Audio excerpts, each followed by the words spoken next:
Good.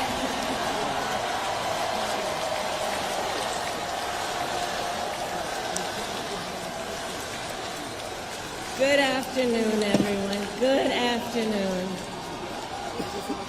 Good afternoon. Good afternoon. Thank you all. Thank you, thank you. Thank you, thank you. So let me say, and I love you back. And I love you back. So let me say, my heart is full today. My heart is full today, full of gratitude for the trust you have placed in me, full of love for our country, and full of resolve.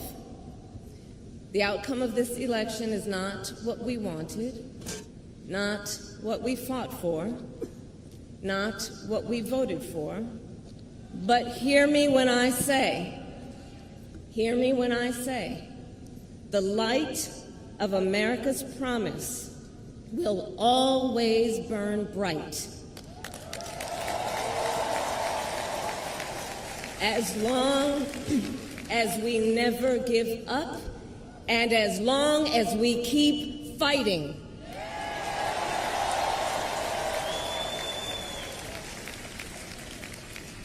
To my beloved Doug and our family, I love you so very much. To President Biden and Dr. Biden, thank you for your faith and support. To Governor Walz and the Walz family, I know your service to our nation will continue. And to my extraordinary team, to the volunteers who gave so much of themselves, to the poll workers and the local election officials, I thank you all.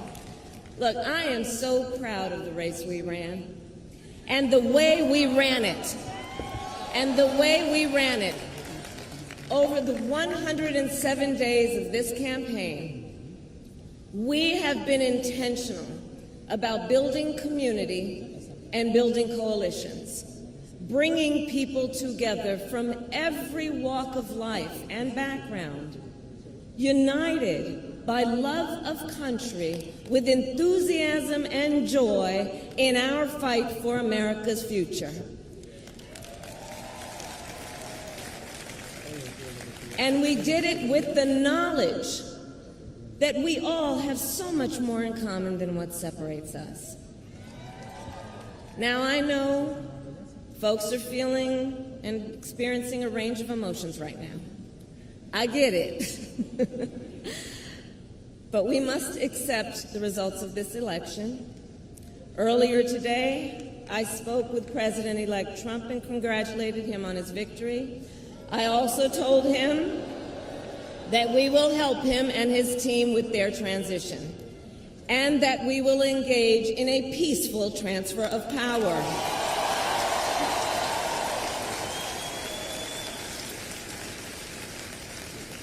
A fundamental principle of American democracy is that when we lose an election, we accept the results. That principle, as much as any other, distinguishes democracy from monarchy or tyranny. And anyone who seeks the public trust must honor it. At the same time, in our nation, we owe loyalty not to a president or a party, but to the Constitution of the United States.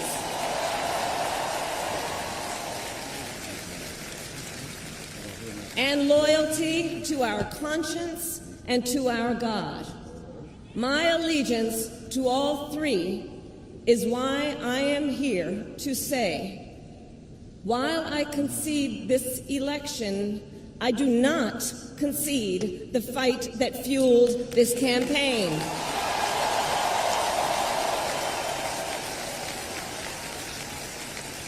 The fight for freedom, for opportunity, for fairness, and the dignity of all people, a fight for the ideals at the heart of our nation, the ideals that reflect America at our best. That is a fight I will never give up.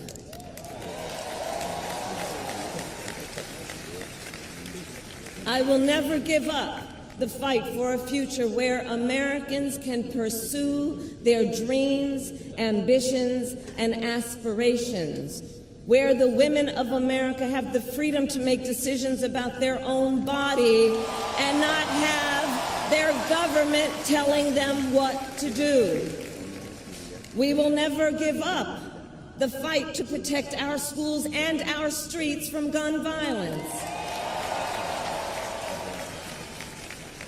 And America, we will never give up the fight for our democracy, for the rule of law, for equal justice, and for the sacred idea that every one of us, no matter who we are or where we start out, has certain fundamental rights and freedoms that must be respected and upheld.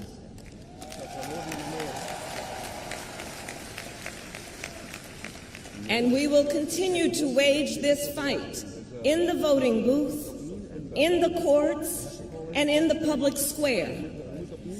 And we will also wage it in quieter ways, in how we live our lives, by treating one another with kindness and respect, by looking in the face of a stranger and seeing a neighbor, by always using our strength to lift people up, to fight for the dignity that all people deserve. The fight for our freedom will take hard work, but like I always say, we like hard work. Hard work is good work. Hard work can be joyful work. And the fight for our country is always worth it. It is always worth it.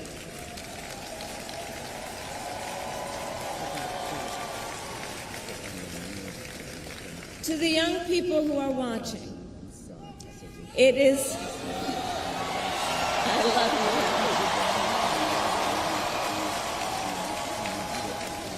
To the young people who are watching, it is okay to feel sad and disappointed, but please know it's going to be okay. On the campaign, I would often say, when we fight, we win. But here's the thing. Sometimes the fight takes a while. That doesn't mean we won't win. That doesn't mean we won't win. The important thing is don't ever give up.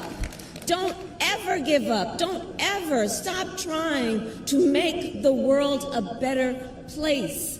You have power. You have power. And don't you ever listen when anyone tells you something is impossible because it has never been done before.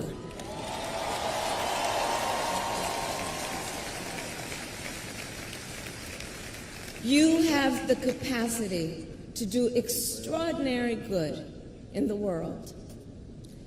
And so to everyone who is watching, do not despair.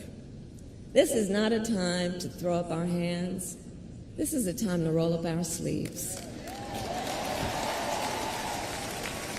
This is a time to organize, to mobilize, and to stay engaged for the sake of freedom and justice and the future that we all know we can build together. Look, many of you know I started out as a prosecutor, and throughout my career, I saw people at some of the worst times in their lives. People who had suffered great harm and great pain, and yet found within themselves the strength and the courage and the resolve to take the stand, to take a stand, to fight for justice, to fight for themselves, to fight for others. So let their courage be our inspiration. Let their determination be our charge. And I'll close with this. There's an adage an historian once called a law of history, true of every society across the ages. The adage is, only when it is dark enough can you see the stars. I know many people feel like we are entering a dark time, but for the benefit of us all, I hope that is not the case. But here's the thing, America, if it is, let us fill the sky with the light of a brilliant, brilliant billion of stars. The light of optimism, of faith, of truth, and service.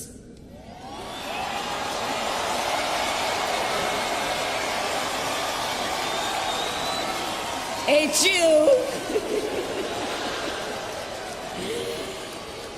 And may that work guide us, even in the face of setbacks, toward the extraordinary promise of the United States of America. I thank you all. May God bless you, and may God bless the United States of America. I thank you all.